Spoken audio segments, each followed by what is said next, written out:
we explain the 2016 Nobel Physics Prize. Meet Tess. She relies on technology throughout her day, which simplifies her life. She knows that innovations in technology rely on our abilities to understand the materials that create them, and that physics is one way to uncover these insights. So she is curious to learn more about the Nobel laureates who discovered a new set of regularities in the way matter behaves. Tess learns that David Thouless, Duncan Haldane, and Michael Kosterlitz made new discoveries in physics using concepts found in a branch of mathematics called topology. Topology describes properties that are preserved under deformations and manipulations. In topology, an integer number, called a topological invariant, can be assigned to all objects that share the same properties.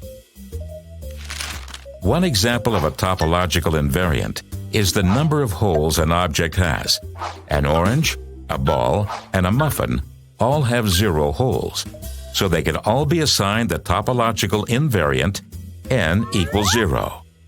In contrast, a coffee cup and a bagel each have 1 hole, and can be assigned the topological invariant n equals 1.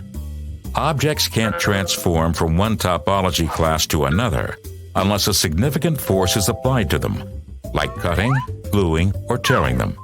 Their topological properties are protected against small changes.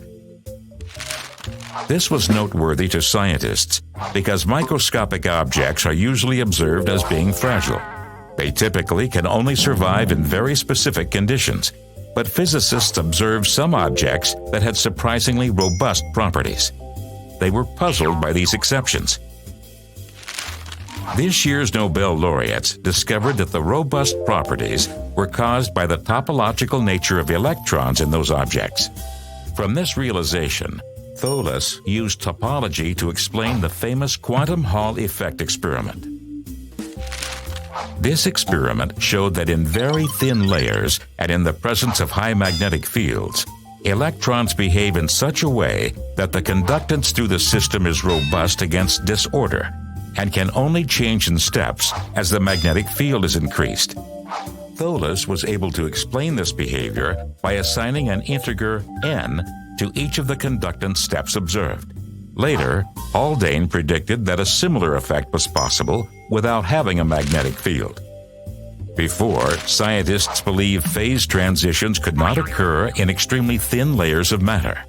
However, Kosterlitz and Thouless found that it was possible for vortices to appear in some 2D materials. Because of their topological nature, they found that each vortex could be assigned an integer number determined by the number of times it turns. At low temperatures, the vortices are always seen in tight pairs that stay together. These pairs influence the electric conductivity of the matter, but when the temperature is raised, the vortex pairs break away from each other. This is a completely new kind of phase transition. Finally, Haldane studied one-dimensional chains of atomic magnets. He found another example of topological order. A different type of topological object, called a skyrmion, explained the change from conducting to insulating behavior of the chain. Tess is excited to hear that the ideas developed by the Nobel laureates have sparked revolutions in many other fields.